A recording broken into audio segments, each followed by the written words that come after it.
Essa manifestação entrou agora há pouco no sistema do Supremo Tribunal Federal, então a PGR ali numa manifestação longa, extensa, de mais de 200 páginas, assinada pelo vice-procurador-geral da República, o Indeburgo Chateaubriand, ele que coloca, portanto, esse pedido da PGR para que os 5 denunciados ao Supremo, no caso Marielle, sejam condenados, e aí faz uma divisão, só para a gente entender bem o que está pedindo. Portanto, a PGR defende a acusação dos irmãos Brazão, a gente fala do deputado federal Chiquinho Brazão e também do Domingos Brazão e do Rivaldo e do Ronald, para eles serem condenados pelo crime de homicídio qualificado aí contra Marielle Franco, e também o motorista, o Anderson Gomes, e também por tentativa de homicídio contra a assessora única sobrevivente dessa tragédia, que foi a Fernanda Chaves. E já também a PGR pede outra condenação por os irmãos Brazão e também para o Robson Fonseca,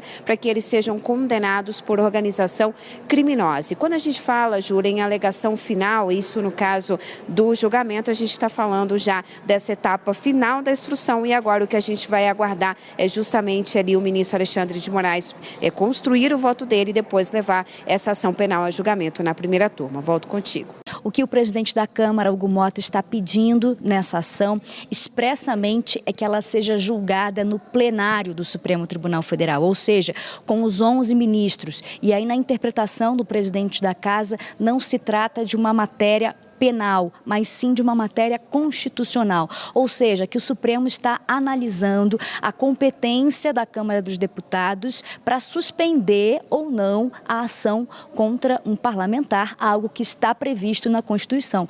E assim que entrou com essa ação lá no Supremo Tribunal Federal, Hugo Mota, que está em Nova York, ele publicou em uma rede social contando isso. A gente vai colocar aí uma tela para vocês o que ele escreveu. Ele disse assim: por meio de uma arguição de descumprimento de preceito fundamental, a DPF, a ser julgada pelo plenário do STF, esperamos que os votos dos 315 deputados sejam respeitados. E ele continuou: a harmonia entre poderes só ocorre quando todos usam o mesmo diapasão e estão na mesma sintonia. E aí, na sequência, a gente coloca também numa tela para vocês 2 trechos que estão na ação apresentada pela Câmara dos Deputados. Diz assim: a decisão objeto da ADPF, ou seja, a decisão da primeira turma, violou os preceitos fundamentais descritos nos artigos 2 da Constituição, que é o princípio da separação dos poderes, e 53, parágrafo 3, que fala da imunidade parlamentar formal. Numa próxima tela a gente mostra também o que ele continuou dizendo na ação.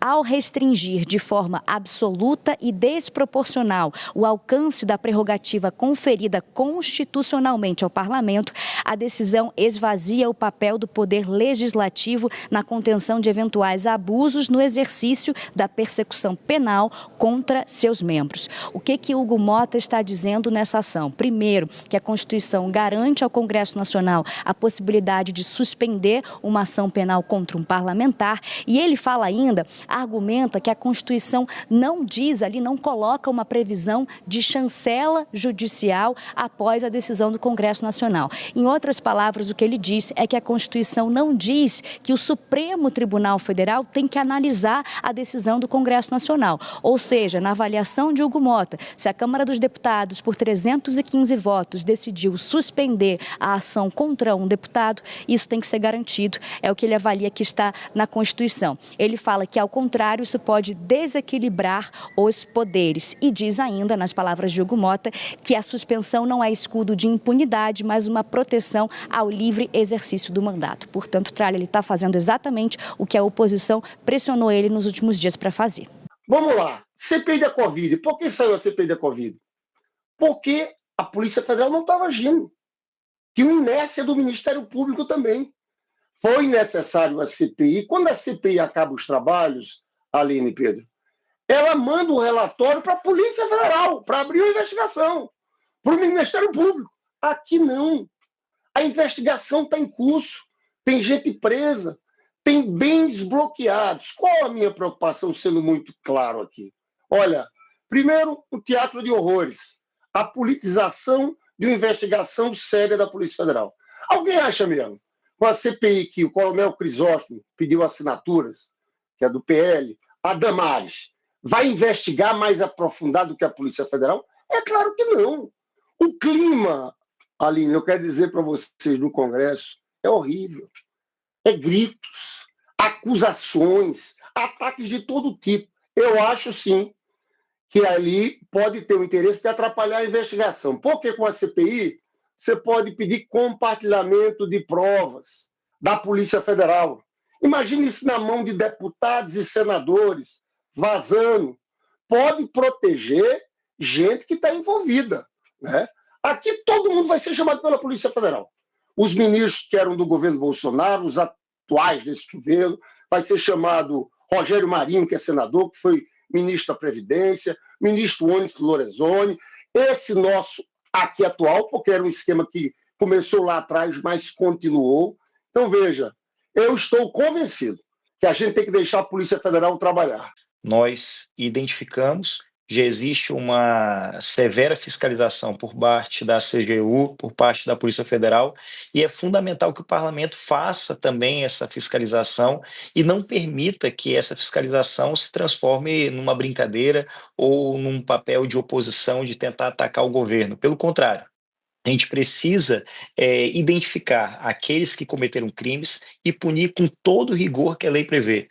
No final do ano passado, por exemplo, nós tivemos aí um grande risco ao benefício de prestação continuada.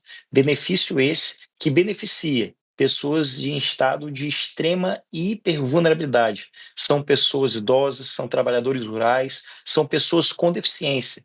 E houve um sério risco de comprometer, de suspender, de retirar o BPC de pessoas com trissomia do cromossomo 21, pessoas com síndrome de Down, pessoas com autismo, em razão desse rombo. E hoje nós descobrimos nesse governo que, infelizmente, esse rombo existe porque algumas pessoas gananciosas tentam retirar recursos daqueles que mais precisam. E esse governo ele existe exatamente para defender aqueles que mais precisam, as pessoas vulneráveis, porque essas pessoas elas têm que ser vistas, elas têm que ser cuidadas, têm que ser lembradas e, sobretudo, protegidas. E é por essa razão que nós assinamos essa CPMI para poder fiscalizar e garantir que essas pessoas que cometeram crimes possam ser severamente punidas com todo o rigor que a lei prevê. E para finalizar, pessoal, você sabia que é possível ganhar dinheiro sem precisar sair de casa? Com a era da internet e o mundo ficando cada vez mais digital, isso agora é totalmente possível. Por isso, quero destacar aqui uma ótima oportunidade de gerar uma renda extra diretamente de casa, usando apenas o seu celular, tá? E não é para ficar milionário e comprar aí Porsche, BMW não, tá? Mas é para fazer uma renda aí boa. Já tem muita gente aí conseguindo ganhar entre 500, 700 e até 3 mil reais por mês com isso. E é claro, quero enfatizar que não é nada ilícito, tá? Não é casa de apostas, nem bets, nada disso. Se você se interessou, é só acessar o link que está na descrição desse vídeo aqui e também no primeiro comentário fixado, tá? E ele vai te levar diretamente para uma conversa com o nosso companheiro Clayson. Lá ele vai te explicar tudo direitinho e tirar todas as suas dúvidas sobre como começar, tá? Então não perde tempo e já clica no link aqui embaixo. Então é isso, pessoal. Fico por aqui. Um grande beijo. Até mais. Fui!